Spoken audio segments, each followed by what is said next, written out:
Golly, this thing's angry. This bike's awesome.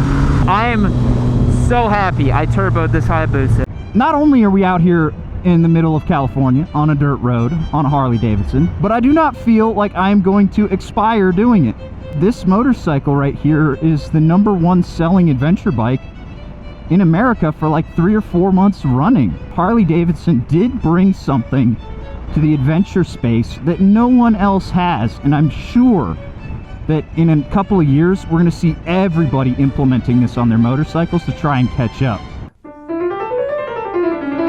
What's going on, everybody? Welcome back to another episode of Yammy Noob, and today we are talking about the Pan America versus everybody's favorite BMW R1250GS, baby. Which one is better? Which one should you buy? Find out today. Alrighty, now I know what you're gonna say. You're gonna say Spike. You can't say which bike is better because you are currently at a ride on Pan Americas with the Harley Davidson people who are currently filming you. You're gonna be a bit more biased. Well, nope. I have now ridden the Pan America twice, and I have spent 700 miles on and off-road the GS 1250, and I have developed a lot of thoughts about both of these platforms. And while the Pan America is, spoiler alert, my choice, there are a lot of things that the BMW does better than the Pan America, and we are going to talk about all of these little things today, and I'm going to give you the reasons why I think that if it's my money, my 20 grand, I'm going to buy this Harley Davidson right here. Now, with all that being said, let's go get out on, well, not the road per se, but a trail, sorta. It's a dirt road, but we're going to take that kind of that way a little bit into the mountains, and we're going to see how it does. Spoiler alert, again, it's going to be great. Alrighty, guys, while we're just waiting here for everybody to saddle up, I can talk about some of the things that I don't love that the Pan America does. And the thing that, first of all, that I don't like, and again, I'm doing this as a bone throw to the GS boys out there, I don't like this. I really, really don't like that. They call these wind guards, and they designed these as a breakaway point so that when you go forward, your hands hit that and it comes right off and it doesn't hurt your hands. But in my limited experience, I've not encountered a situation where having a rigid mounted bark buster here is actually going to cause you a problem. I really wish on a $20,000 motorcycle that was a solid bark buster. That would be the first thing I switch out on this motorcycle. And then the second thing I got to talk about is this windshield right here. I do not like how flimsy the windshield feels. It's a little bit of an oversight, and this is the second Pan Am I've been riding where, if you can see those gear dogs down there, they don't line up so good, and it's really hard to adjust. If you're trying to do this on the road, it is a right royal pain in the hiney. But you know, like, look, I'm actually having a hard time putting it back down. I need 2 hands to adjust that. The BMW, infinitely easier. I'm gonna go ahead and file this under first at bat for this windscreen situation. The clip-on lever situation here is those are probably here to stay, so just go ahead and have to get yourself some bark busters on top of the significant price of entry for this motorcycle here, which is a bit of a bummer. However, you know, those are little quibbles right now. Let's go actually get this bike out on the road. I feel like everybody's putting their helmets back on a little bit, so we'll be able to get these bikes moving and get out of the sun here. Alrighty, ladies and gentlemen, we are finally out on the road. Well, dirt section here with the Pan America, which I know down below you people are already commenting that back in my country this is not off-road, this is road. But this is what we call off-road. here. This is just a nice flowy gravel road with a little bit of stuff in the middle. And what can I say about the Pan Am versus the GS 1250 right off the bat? The first thing I notice standing up on this motorcycle is how much more narrow it is, which is really, really nice between these two motorcycles. I appreciate how much smaller this motorcycle feels. Now, they both weigh similar. The GS is a little bit closer to 600 than the Pan Am here, but you know, at the end of the day, you're gonna feel that weight on both of these motorcycles. But I really appreciate the standing position on this bike a little bit better. Even without the risers, the standing position on the Pan Am was nicer for me than on the GS without risers. So, and I did actually ride the GS with some risers put on towards the end of my time with it. Excuse me. And, you know, it was a nice enough place to stand, but it was so wide and so heavy. And the worst part about the GS, in my opinion, is that boxer. Oh man, I do not like that boxer engine whatsoever. Okay, yes, it is virtually unstallable, which is really cool. And I've stalled this motorcycle a handful of times. Not while we're riding, mostly while leaving. I think it's just a smidge lean from the factory. But it's so nice having a V-twin. They sound better, the power delivery is better. The only thing that boxer gives you is a lower weight distribution on the bike, and that's it, man. But then you're having to deal with it. We got a little bit of sand there. You're having to deal with that big stupid cylinder in front of each one of your toes, and it makes it a lot more cramped of a riding experience. I was smacking my knees into the cylinder heads on that motorcycle very, very often, which was really aggravating after a time. It was just so, I don't know, it was so traditional over actually form and function. I really did not gel well with that boxer. And I know Whitney loves the boxer power plant. I know the BMW boys revere that 1250 boxer, but it's not for me. I really dislike the way that thing delivers power. And it sounds awful. Oh man, it sounds awful. And when you rev it out, it's so anemic. It feels so anemic, but this, it's just potent all the way, you know? Traction control's slowing me down a little bit, but you can really use the power of this V-twin. It's a lot more predictable and linear. There's no kind of drop-off point with this engine, which is super duper nice. We're going over some paved segments here. Oh, that is a sand pit if ever I done seen one. Yep, okay, we're through. Now let's talk a little bit about the technology on both of these motorcycles, because both of these bikes are basically technological marvels. The R1250 has a great setup for off-road riding, and the traction control, it really makes that bike a lot easier to ride than it might otherwise be. It delivers really easy throttle interruption where you don't necessarily feel it too much cutting your power.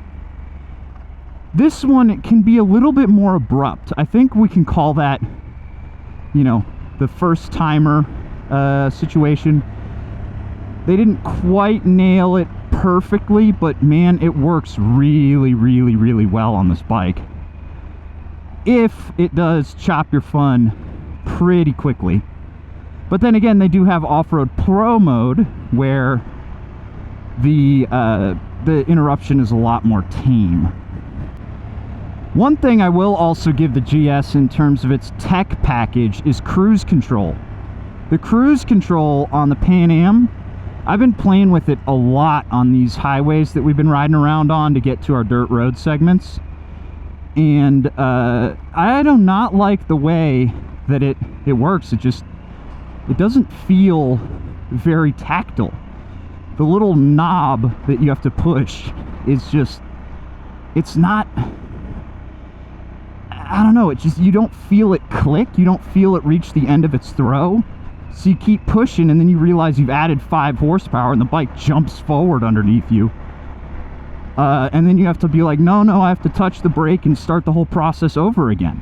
So the cruise control could use a little bit of work. It is also possible that because these motorcycles that we're currently riding are the demo fleet and they are pre-production, that some of that has changed, that, you know, a new one probably has a slightly better feeling one, but I don't think it's changed enough for me to go out there and say, you know what, it's totally fine, I was wrong. I have a feeling that it's just the cruise control switch needs a little bit of love when they get to Gen 2.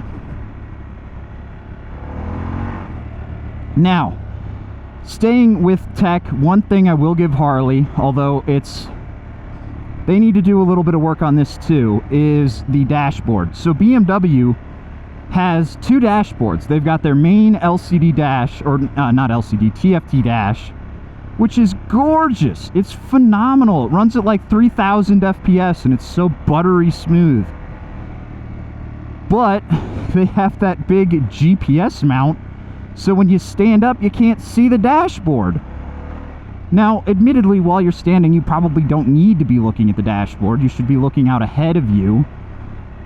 But every now and again, you want to look down and see where you are on the rev range and what gear you're in and all that good stuff.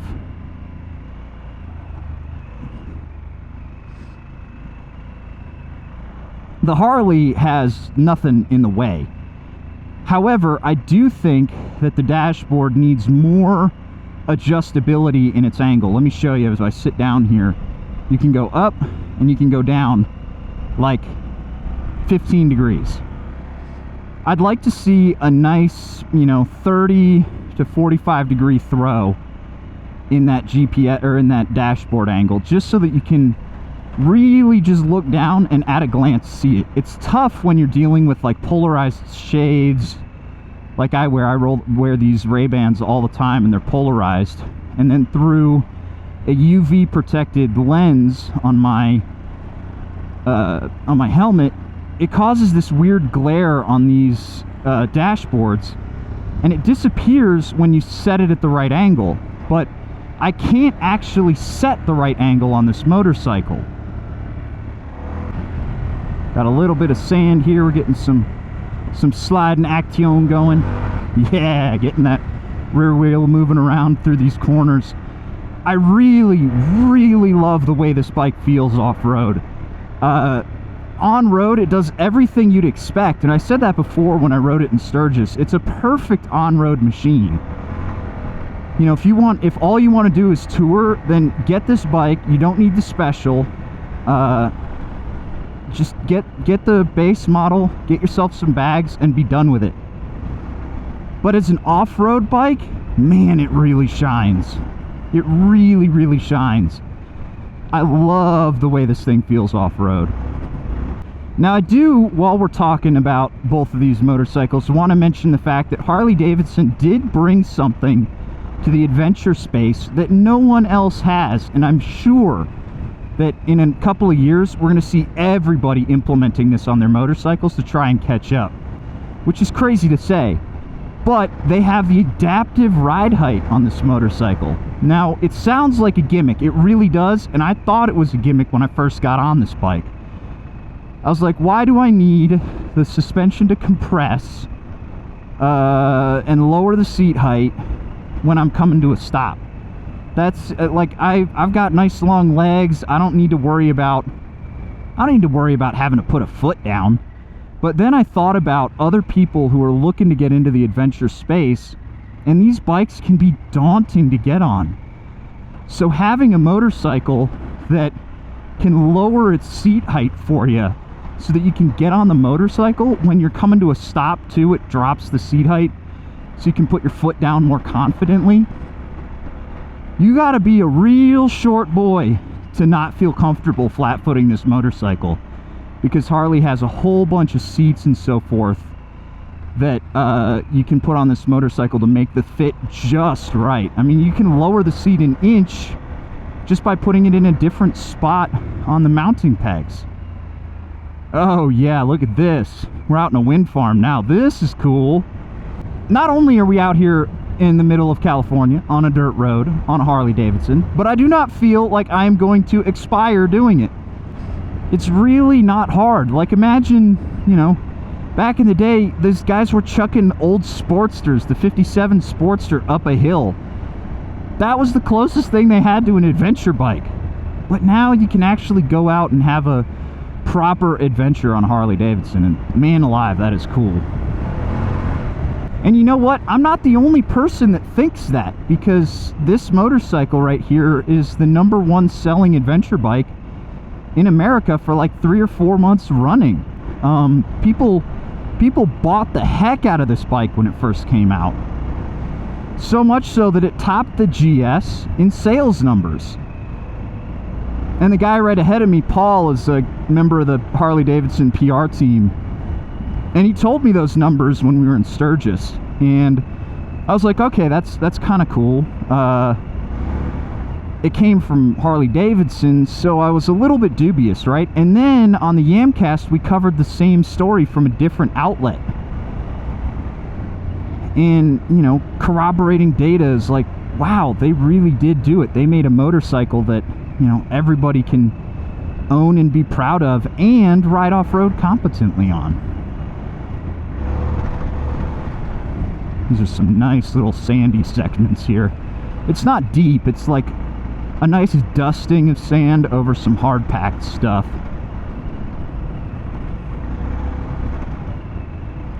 This is where the traction control kind of cuts the party a little bit early for me. The only problem is you have to be fully stopped to deactivate the rear wheel ABS and traction control. You gotta stop the bike, hold a button, and set it up that way. Now let's start drawing some conclusions between the GS 1250 and the Harley Davidson Pan America here. Both bikes are phenomenal in the segment. I mean, the GS is the gold standard for a reason, right?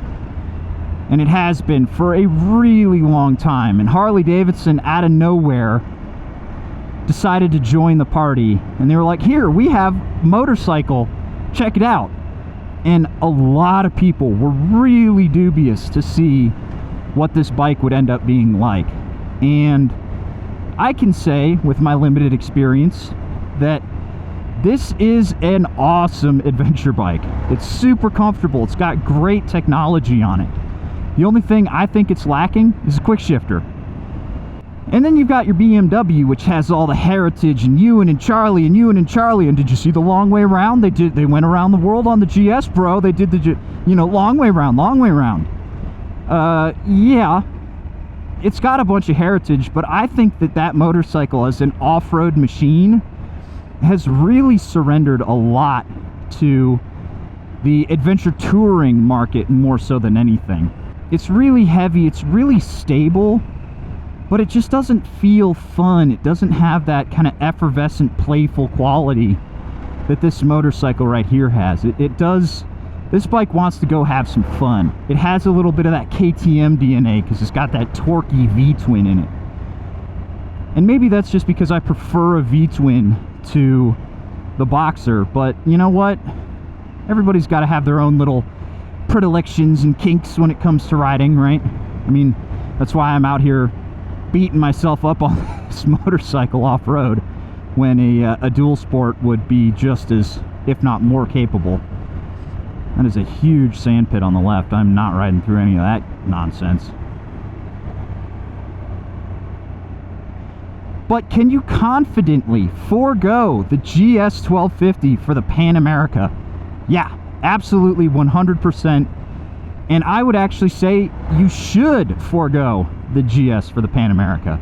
Unless you really like being a BMW boy and you do not want the bar and shield on your tank, because some people don't like the Harley stigma, and I understand that. But I don't see a world in which I would take the GS over the Pan Am for the kind of riding that I like to do. On the street, it's better. In the dirt, it's better. Aside from a few little quibbles here and there, like with the traction control and the kind of sort of cheap feeling windscreen. Although, if I'm being perfectly honest, I didn't have the windscreen on the GS for too long. I broke it off real quick. So, all I remember is it felt a little fine for the time that I had it. I do remember distinctly feeling a lot more comfortable without the windscreen, though.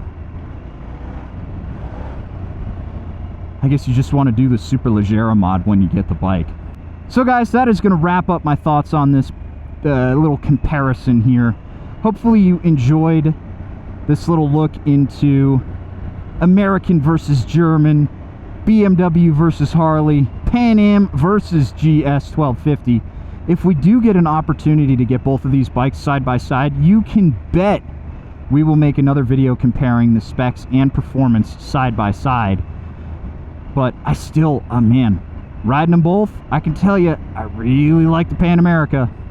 And man, if you were at all interested in getting off-road and you got a big bike like this, just go do it. Just go do it. You're gonna have a ball. Big shout out to the guys over at Harley Davidson for flying my dumb self out to California to come ride this motorcycle and teach me a thing or two about riding off-road.